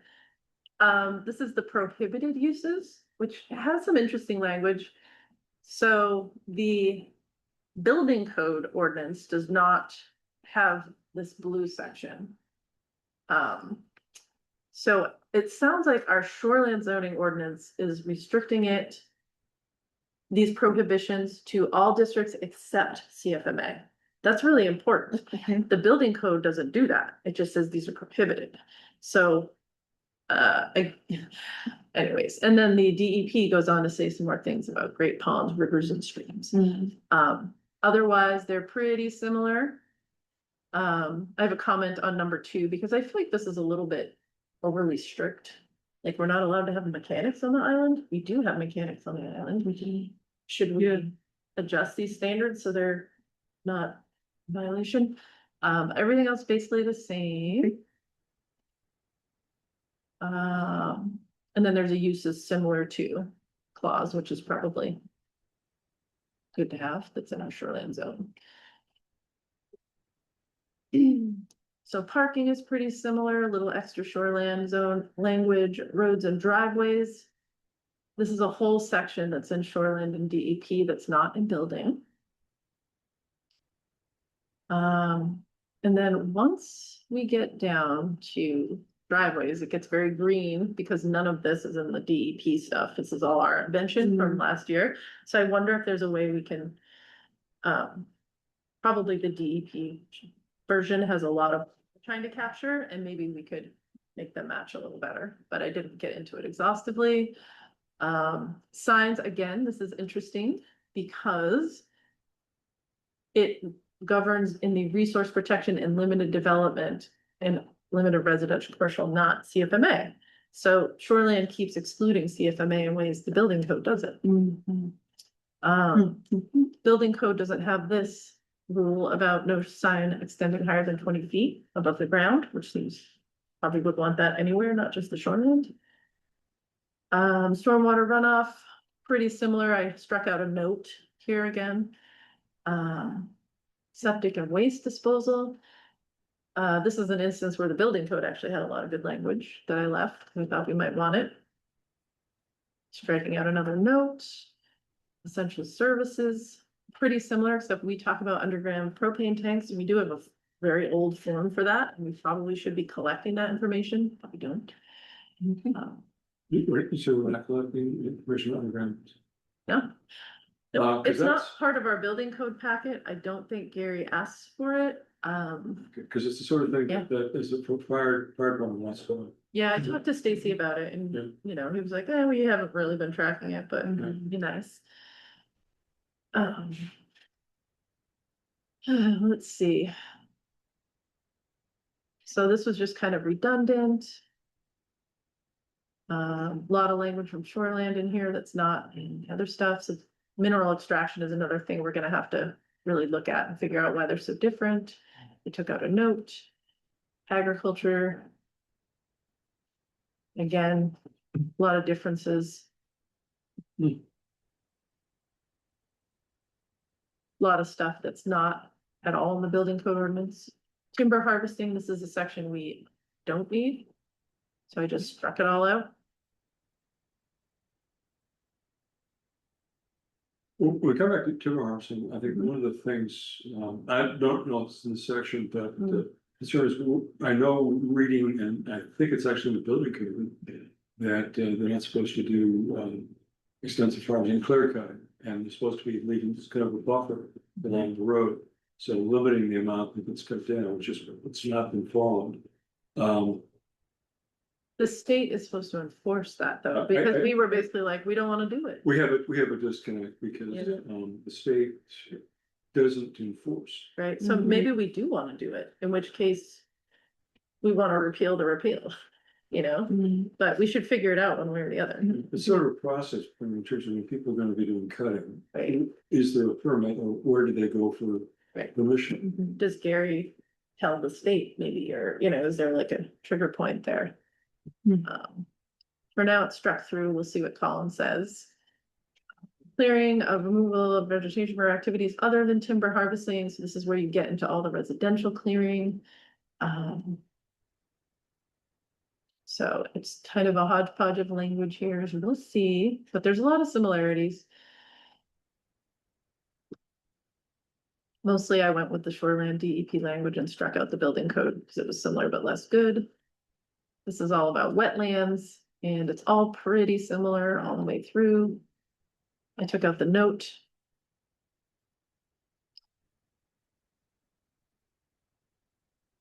This is our own invention. It is about a buffer strip of vegetation. Okay. It's a little different than the corresponding DEP section. DEP also knows something about a buffer strip. And then we have this whole building permit application section. It applies to this specifically, I think, the removal of trees. So we added all this. This is all sort of administration. I don't really know why it's here exactly. And then we have exemptions. That's also not in DEP. And instead they have quite extensive, much too long sections to paste in here. And then they also have an entire section on revegetation requirements that we don't have. So instead of their very long language, we have this tiny section, 3A, B, and C. Erosion and sedimentation control is all the same, luckily, a little bit more from the DEP there. And this is all gets pretty similar. That was the worst. Thank you for bearing with me. Home occupations is only in our ordinances. I'm not sure where we got it. It seems like a model, probably from some model ordinance somewhere. Because it's a common terminology in home occupations, but that's all our invention or got it from somewhere else. Mobile homes, this is only in the building code because it's not allowed in the shoreland zone. So that one little gray phrase right there is me just specifying that for Colin. Administration is all really similar, like slight differences, but pretty much the same process. We do have some exemptions in the building code that isn't in other places. So we should look at those. But primarily the same, and I've struck out the language that was redundant. And then the definitions get really terrible. So that's a problem. Like we just passed all these definitions to try to make our ordinances match, but they're totally differing between. Yeah, so it's still really messy. Trying to think if there's anything else major in enforcement, the building code says it's the select board and the CEO. And then in the shoreline zone, it says it's just the CEO. But no matter where the violation occurs, it goes to the select board. So I'm like, why is the language different? And the building code mentions the LPI, the plumbing inspector too. The shoreline zone doesn't, although there's a bunch of stuff that the LPI does. So it might be nice if we could, that seems important to straighten out the authority. My understanding was the statutory authority is select board, and the select board can have the agent, the CEO, but it's ultimately the select. Yeah, I mean, the shoreline zone stuff does talk about like aside, having a specific town official and So I don't know, that's something for Colin to help us straighten out, but it would be nice if they were similar. I put the, remember our footings inspection we passed? Mhm. You have to go back and inspect the footings. Oh, right. Setbacks. I put it down here because it's sort of an obligation for the CEO to do. We had put it up in the land use stuff and it made more sense to me down here. And what's this? This is an administration? Yes, this is in the enforcement area. Enforcement. I mean, maybe it should go somewhere else. Well, it's actually supposed to be part of the standard stuff. Right. To check, it's not so much enforcement, As permits, like process. that's a part of the Yeah. process of implementing the permit. Right, so it probably should go a little further up in the permit process, so I can move it around, but I didn't think it belonged in land use standards. And then we're just down into the definitions. You guys can have fun with that, I'm not gonna go through them, but there's a lot of mismatch. A lot of stuff. Oh my God, I can't believe, I reading. can't believe, really, I that's know. amazing, that's It- amazing. How long did that take you? Terrible, but it, is useful, I think. Well, it's you, I mean, It's something we've been trying to do for a very long time. If it's possible, I hope it is. What- Establishing land use. and obviously, we're just brainstorming right now for a moment, but what is your where do you see us heading or as a town heading with that? Is the objective to have one Yeah, land use ordinance? you can do one ordinance with a, so what Colin prefers is two separate ordinances. Probably because it's easier for him, because he's only supposed to look over shoreline. He doesn't wanna pick through your unified ordinance. Maybe a little self-interest there. Second for him is having one ordinance where you have a completely separate shoreland section, inclusive of definitions.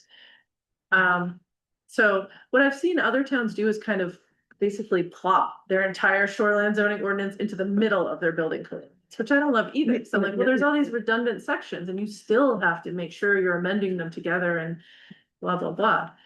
Third, and like least favorable for me, but better than what we have, is just making darn sure that we have two They're ordinances consistent. that absolutely match and Are in the consistent. future, when we Yeah. amend one, we amend the other. Yeah. Better than nothing. So Yeah. one of those three scenarios. Yeah, I mean, I agree with you. I think the most important thing we can accomplish is that. Consistency, the- Consistency, Right, and then how we slice and dice it from there, you know, it's fine, but good to bring it all together. Yeah. And then keep it together, we break it apart, but at least right. by bringing it all together, we can see where the. Yeah, you kind of had to. I know this seems bonkers. And it took me like Yes, it 50 does. hours, Yes, it but does. there was no way without doing all this cutting and pasting and color coding to really Yeah. compare these Absolutely, things. no. Cause otherwise you forget and you're like, wait, which one was that in? What? Oh, this is in a different spot here than here. And No, it's super, this is just super. Yeah. Thank you. I could, at least for me, it'd be a lot easier to work with this if I had a printed copy. yeah. Yeah, And I'm not suggesting we do that now, we might wanna wait and see what Yeah. happens. I'll with check the printer levels and But I think that might be That's a not gonna- post-Colin conversation. Yeah, I think so. But because we hit, I see tremendous value. For Mm-hmm. years to come. There is a Yeah. lot of overlap with what we're trying to talk to Mm-hmm. Coleman about next week, Yeah. so. I'll probably sit in on yours and listen and then, you know, or you guys could sit in on this, you know? So you highlighted Mhm. this. Right. Right. We're in the same place. Right. Yeah, so So it maybe, could all be one big meeting. yeah, I just don't wanna take over your concerns. This is such a. I think they're so intertwined. Yeah. And then after that, then we'll talk about copies of this after there's probably some things that'll be made and they'll be, that way some more trees or whatever they say. All right, very exciting. Great job, oh thank my you. God, Yeah, thank you, yep, welcome. Yeah, and I mean, in terms of what we do in front of the town meeting, I think this is something, evolve. You know, Yeah. Yes, go yeah. with it. And it, you know, like what you guys are working on, that's something that might be a year or two down the road. Yeah. But so important that we put in the time. I feel like so much has been lost in the mists of memory because we haven't made it a practice to revisit this every year. Yeah, Right, right. And so such big gaps, we forget why the heck we even had this in the first place. Yeah. It's too bad. and with it segmented like it is right now, it's so easy to make a change in one section and forget how that relates or Mhm. overlays or, connects to a whole different ordinance. Or another section You later. can see how that has happened in history. Well, just in my short time on board, I mean, Rich and Bob would be salivating. Yeah. Because they wanted so much from Yeah. somebody. Yes. Figuring. Bob especially. This This is a was Bob's huge, thing. Yeah, this is a huge step forward. Maybe show Bob, he's you doing, should, Oh, you doing a lot of should. scanning for us Yeah. lately, so. show him. But watch out, he'll start. I know, Yeah. But it's good. All right, well, great job, great job. I don't really see any reason to spend time on the other items. We've touched on most of them already. You want to share what you're proposing? Yeah, well, yeah, I'll just. Maybe hand- we'll talk about it tonight, depending on your druthers, but Yeah, no, thank you. Yeah, I'll just hand these out. you've gone through some. I'll hand mine out. Yeah. Yeah. Yeah. This, you all have seen it before. This is my water piece. And the last page has proposals, conceptual proposals. And I'll have drafted at the water meeting on the fourth. Okay. At specific ordinances. Okay, So this is just to prime the pump and, hit the refresh button on what I've already shared with you all, but it's No, it's there great. for you to look at. so you're gonna give us a little bit Yeah. I'll have- additional stuff on the floor. Yeah, conceptually, the last page there, and it's no surprise, are the proposals. One is to, Oh, okay, yep. yeah, so one is, basically a town water ordinance. Mhm. This may be just, a couple of sentences added to, what we have now. But establishing a permit requirement, for putting in a well. And along with that, revisiting the 100 or 200 foot distance between sewage that we've talked about before. And then the third thing is what we talked about when we worked on ADU ordinance, and that was putting in some water control.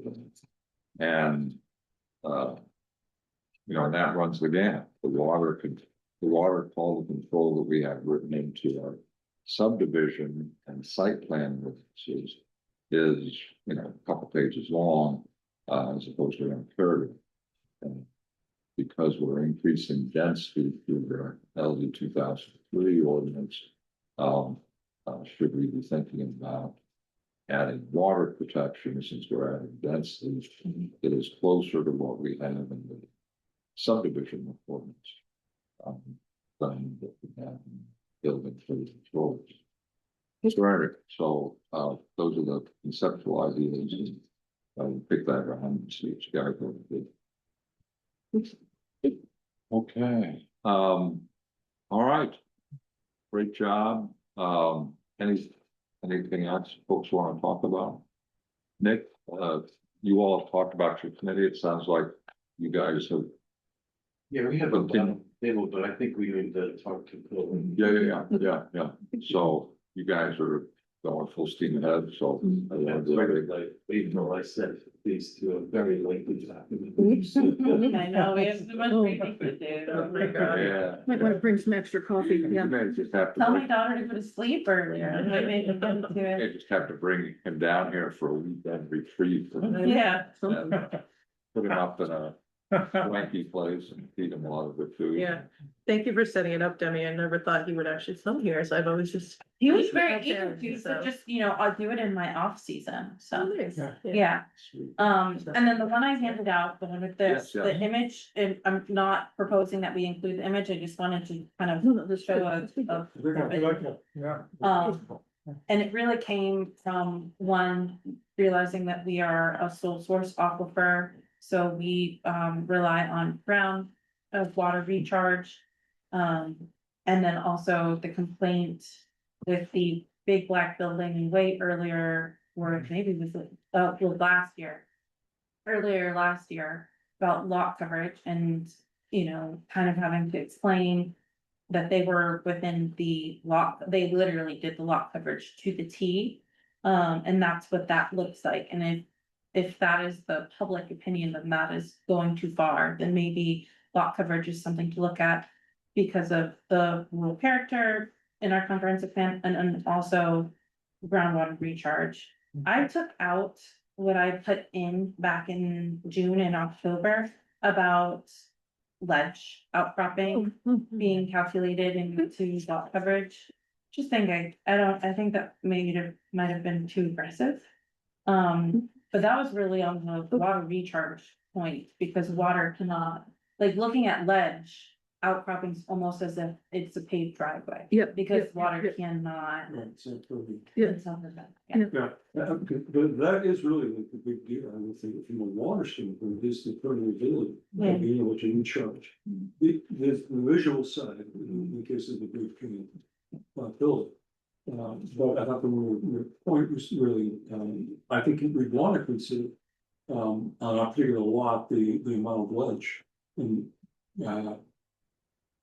So not for sure, just like the damn road. yeah, Yeah. yeah, sure. Yeah, so if you think it's worth, Okay, putting back in there, I can put that for our workshop meeting of just what I originally had. And then on the back for discussion, for fences and driveways, and I know this sounds really funny and trivial now, but I just think about how the island will change in the course of 10, 15, 20 years. It's gonna feel smaller and smaller, and so, these are problems I see in places that were formerly so rural. And we don't have, so basically the gist is that we only have setbacks for buildings. Mhm. And not even sheds, as we know, right? And sheds is defined as something, outbuilding under 200 square feet. So this is to put setbacks for driveways and fences and however we want to fit that in, so I didn't make a certain section, I just shot some ideas out there, and I think on the working session, if it's a good idea, then we can start to think about where we would enter those things in. But for the driveway, again, as I said, for water quality purposes, it was kind of one of the things that stuck out to me when she was speaking is that the salt water intrusion largely wasn't really happening within the shoreland. It was actually happening more often because of the wells close to a road or driveway. So if someone's decides to put their driveway, say your well is closer to the setback, because that's how you perked. And then someone put the driveway right at the bound, then it's on top of your well, and if you don't have any control of whether they salt the driveway or not. And snow melt and so on and so forth, so that's just kind of taking that into consideration of whether we want to create a setback. For driveways, just to push them off the boundary in general to. Prevent kind of disputes in the future, and then also make sure that they're feasibly away from a well. And then fences, because I have a thing for fences. But I think, you know, if you choose to have a fence, it should be on your property and not on the property line. But then I did put something that, if it's permitted on the property line with written consent from the abutter of the owner. If, you know, Yeah. so. Sounds good. Yeah. My husband was like, and you should put that because some people do, they put the good looking fence part towards their house. You know, get to your back. And it's just, I didn't put that in there, but. Sounds good. We'll pull it all on the table and work through it. Yeah. I think those things are honestly could wait if there's something like this to put through, you Well, know. Let's put it all out there and see what Yeah. makes sense.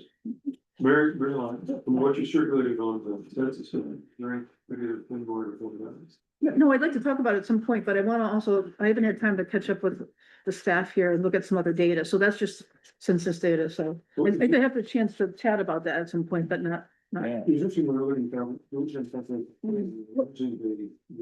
sending database, back in 2016. And it was, they were forecasting, 690 people. And we're 719 as of 2020, and now they're saying 796 people. So it's like, I don't know what I believe you, because you look at the margin of error and it's 180. Well, I knew you guys were data nerds, so that's why I included the margin of error, but at some point we have to stop worrying about it, because it is what it is, but, and it's also a sample, right? That 5-year thing is a sampling. Yeah, but I really wonder, I think 790 is. Yep. Yep. No, I'd like to talk about it at some point, but I want to Yeah. collect a little bit more data, so I just wanted to get one thing done, so. Thank you very much. Sounds It was good. interesting reading. So we know. I love that food stuff, adjourned? yeah. Great job, guys. Good to see Okay, so everybody. 58, okay.